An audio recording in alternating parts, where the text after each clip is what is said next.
हो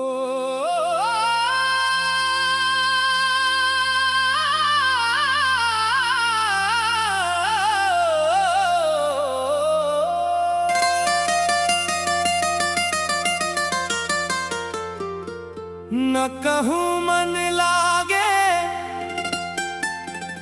न कहूँ चैन आवे, तोर बिना अब ये जिंदगी सुना संगी कहावे। ये कैसन कसक है मोर जिए रामा, जे हर घड़ी बस तोरे तीर खींच लावे।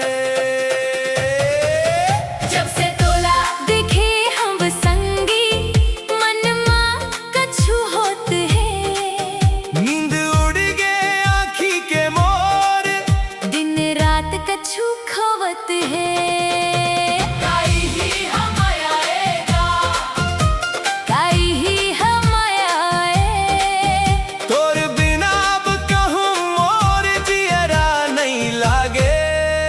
काई ही हम आए।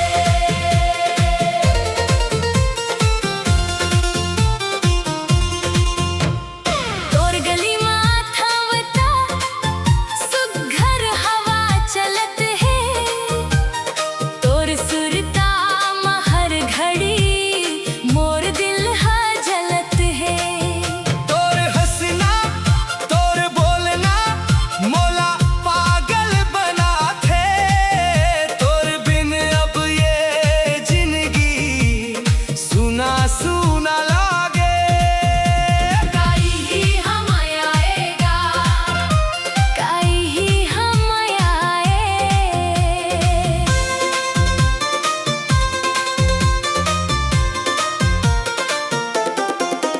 रास्ता तकत रही थे आँखी, कबे तय हाव बे।